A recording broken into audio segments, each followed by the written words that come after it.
Episode 57. The three major guilds in Home City are the Brotherhood Alliance, the Golden Exchange Society, and the Heaven's Tyrant Sect. Then there are the slightly smaller gangs, like the Iron Spear Society, the Sworn Brotherhood Society, the Green Clothes Gang, the Spring Rain Pavilion, the Golden Sword Sect, the Kangi River Boat Gang, the Vajra Sect, and the Sunset Faction. Of the three major gangs, the Tianba Sect is the strongest.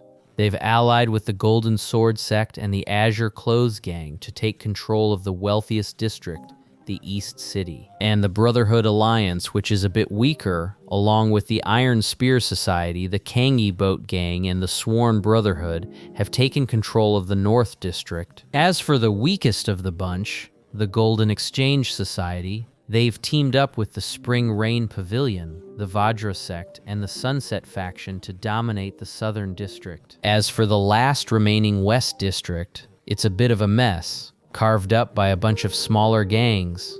Those little gangs are always fighting amongst themselves. But the moment any major power tries to muscle into the West District, they stop their squabbling and turn on the outsider together. So, in reality, the entire Home City is a four-way standoff.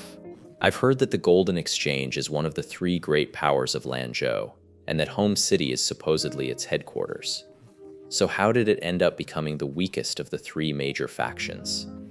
Young Master, what you're talking about is ancient history. A few years back, the Golden Exchange Society was truly formidable. Their influence blanketed the entire Lan province, leaving no room for any other gang to get a foothold. In this city, they're the undisputed top dog. But then, for some reason, the Golden Exchange Association suddenly collapsed overnight. Not only did they lose their territories elsewhere, but their power in their home city of Jiwan shrank dramatically. So all the other gangs, big and small, saw their chance and came crawling out of the woodwork. After several bloody battles, the situation we see today was temporarily established. Do you know why the Golden Exchange Association suddenly weakened? Well, to be honest, my position in the gang isn't very high, so I really don't know much about this.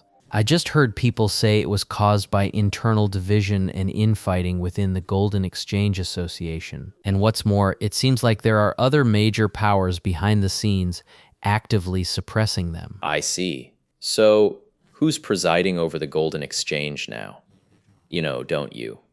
It's being presided over by Madame Yan, the widow of the former Gold Exchange Guild master, Mo Juran. Widow? Yeah. Since the founder of the Golden Exchange, Guildmaster Mo, has passed away, wouldn't his wife be his widow? Who said Guildmaster Mo is dead?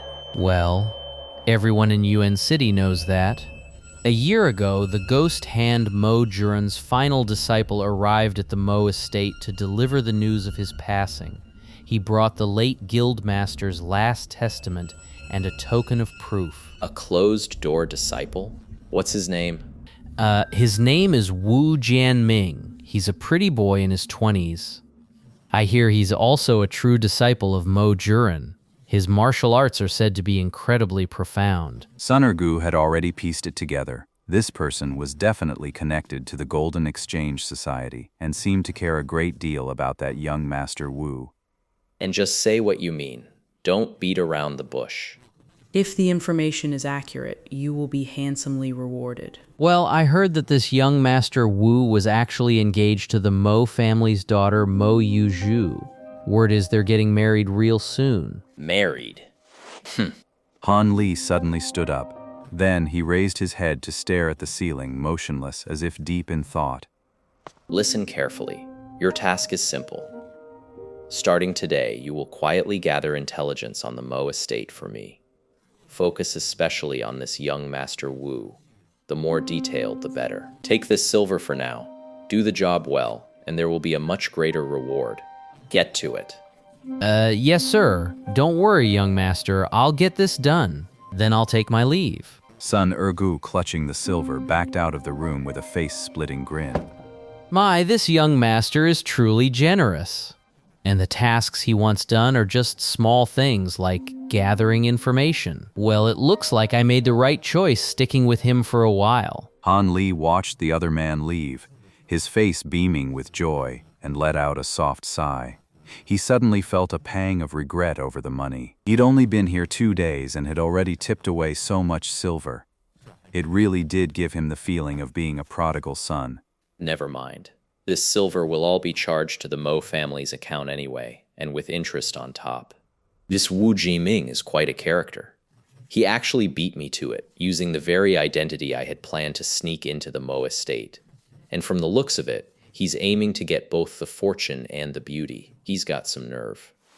It looks like I'll have to pay a visit to the Mo Manor after all. Otherwise, that warm sun jade will end up as part of the dowry in that guy's hands. On the most prosperous Nanling Street in the southern part of the city, there stood a large estate covering several acres. Its main gate was painted black, and above it hung a plaque inscribed with the 2 characters Mo Manor. Below this plaque, 8 powerfully built men in tight-fitting attire stood guard, 4 on each side. They stood ramrod straight, eyes fixed forward, the very picture of well-trained, formidable guards. Just across the street from the Mo estate stood a 3-story establishment, the Jiang family restaurant. It was one of the most renowned taverns in all of Jiayuan City, famous in particular for its signature liquor, the 100 League fragrance. It was the height of the lunch hour, and the Jiang family restaurant was packed to the rafters. Your dishes are all here. Please enjoy your meal. Come on, eat, eat, eat. Where's my dog meat? Coming right up. At a table by the window overlooking the street on the 2nd floor sat a young man. On the table before him were a few tasty dishes of meat and vegetables, along with a bottle of the renowned 100 League fragrance clear wine. Standing behind the young man was a giant of a man, an intimidating presence.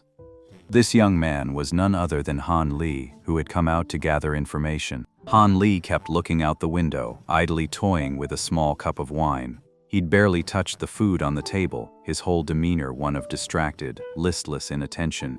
Han Li glanced at the Mo Manor not far away, then looked back at the street before him. His expression remained unchanged as he tipped his head back and downed the cup of wine. Then he went back to staring out the window, lost in thought.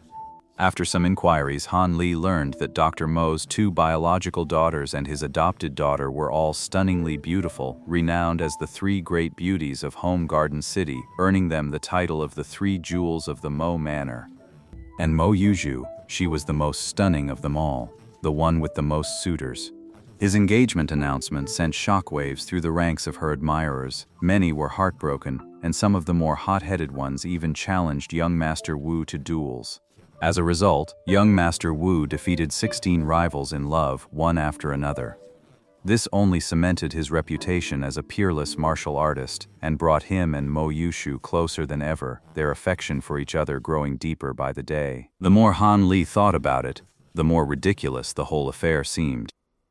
Others might not know this young Master Wu's true background, but Han Li knew it all too well. This Wu Zhenming is almost certainly an agent sent by Dr. Mo's enemies. It seems his long absence has already aroused their suspicions. This young Master Wu is likely a probe to test the waters. The real question is how he managed to gain the trust of the Mo estate. After all, a simple token or letter shouldn't be enough to convince Dr. Mo's wives so easily.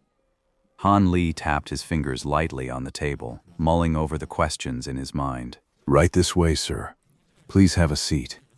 Your order will be up in just a moment. Just then, a waiter in a white short jacket led a young man in blue up to the 2nd floor, seating him at an empty table next to Han Li's before hurrying back downstairs to attend to other guests.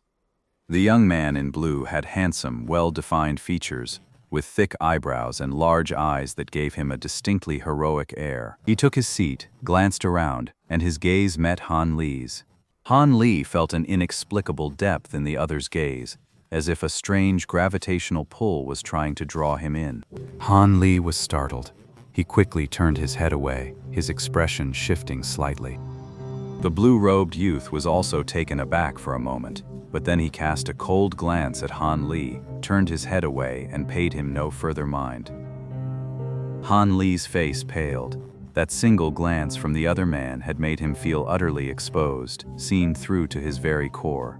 It was a profoundly unsettling sensation. It was the first time Han Li had ever experienced the sensation of being completely laid bare by a single glance. Once the wine and dishes had filled the table, the man in blue began to eat and drink heartily, acting as if no one else was around. Meanwhile, Han Li was growing restless in his seat. I never used my Heaven's Eye technique to observe him, but I could sense the faint yet powerful spiritual energy radiating from him. He is absolutely a cultivator with profound magic power. Up to that point, Han Li had only ever met two cultivators, Yu Zitong and Master Golden Light. One was an origin soul stripped of its body and all magic power, and the other was pitifully weak. Han Li had killed him the moment they met. So, Han Li's understanding of cultivators was actually quite limited. In his mind, it all remained shrouded in profound mystery. He truly had no idea how to handle a situation where the other party was so overwhelmingly stronger. He wouldn't just wipe me out without a second thought, like I did to that Golden Light Master, would he? Just as Han Li was feeling restless and on edge, the man in blue finished his meal. He took out a handkerchief to wipe his mouth, tossed down a silver ingot, and drifted away without so much as a glance in Han Li's direction. Only after the man had completely left the tavern did Han Li finally let out a long sigh of relief and slump back into his chair. The mental pressure from that blue-robed man had been immense, leaving him feeling as if he'd just fought a life-or-death battle. At that moment, the man in blue appeared at the mouth of an alley on the other end of the street, where a man in his 30s wearing yellow mountain attire was waiting. Fourth brother, what took you so long? We still need to meet up with Big Brother and the others. Don't be mad, second brother. I just haven't tasted mortal food in years, so I went to sample some again. It's always your appetite. How many times have I told you? We cultivators must maintain a clear mind and simple desires. This kind of gluttony and indulgence is forbidden, yet you never listen. Every time you indulge like this, it just sets your mental cultivation back. All right, just don't let it happen again.